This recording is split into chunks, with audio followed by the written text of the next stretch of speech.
The country up around our ranch was certainly not anything like this country.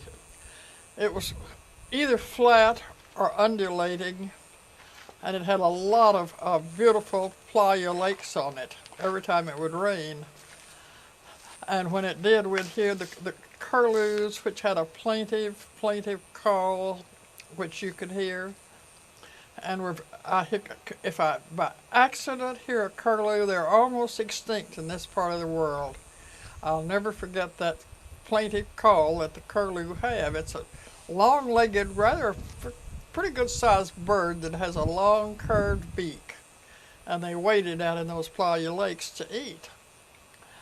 And then also at night, we had lots of coyotes.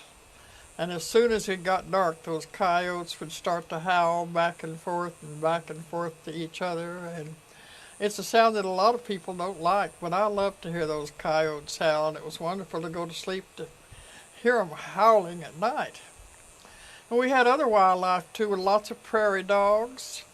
And my mother used to let us sit on the running boards, or stand on the running board, or sit on the fenders, and people had fenders that time that covered their tires. And she'd get out on the prairie and chase badgers. And she never was able to go very fast, and she never did really try to hit one.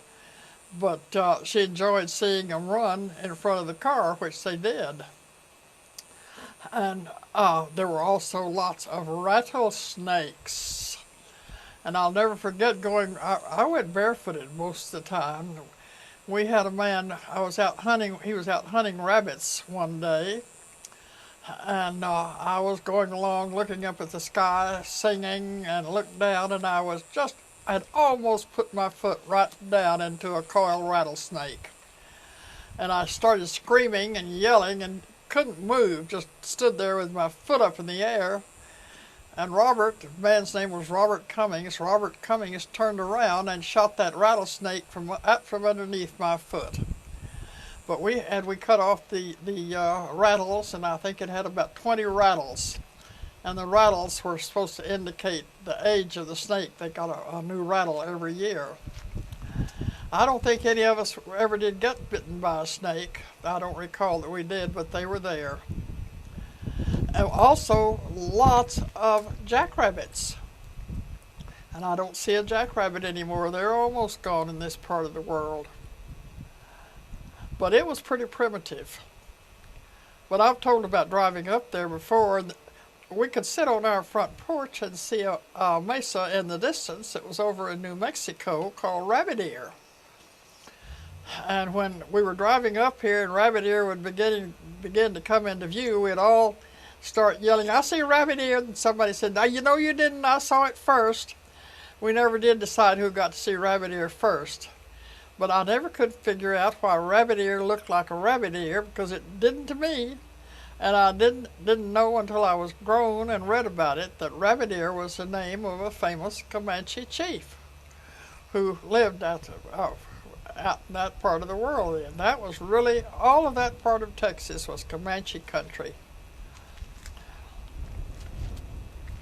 And it was a wonderful, wonderful thing for a child, an atmosphere for a child to grow up in and hear all those stories.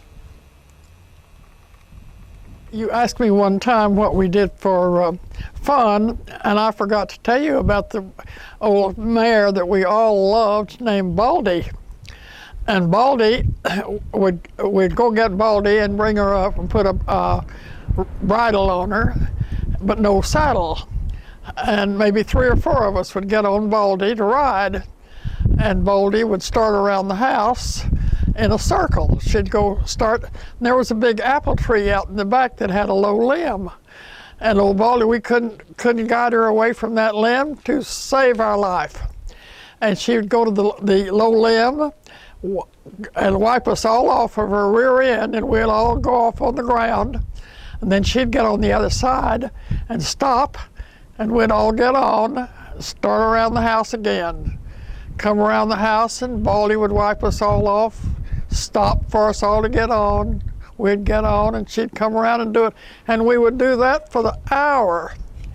And I remember time she was a good placid old horse and a good riding horse. And I remember one time Aunt Johnny was visiting up there, and she put a saddle on Baldy, and I sat in front of Aunt Johnny in that saddle, and we all rode. There were other horses and people. We all rode over to Buffalo Springs, where there was the springs. Naturally, that's why it was named Buffalo Springs, and had a picnic, and that was fun. And there were a lot of mounds around there with stones around them that we always guessed. We never dug any of them up, but we always guessed that perhaps those were Indian graves. We did not know for sure, but they could have been. We never did have any antelope, or pronghorns they call them, rather than antelope. We used to call them antelope, but they are pronghorns. And if they had some on our ranch, we never did see them. They were very shy back in those days. But now you do get to see the pronghorns on some of the big ranches up there. Tell us about some of the people who worked out there that you remember.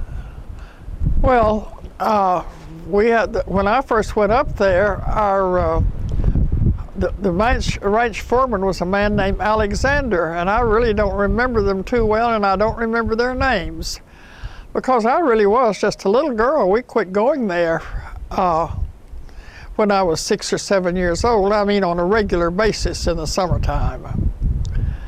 So I don't remember them. I remember after we left, Daddy bought some people named Newman up there who had given him a job when he was a little boy. There were two of them, Bill Newman and his sister Anna. And they were characters if there ever came down the pike. They were brother and sister.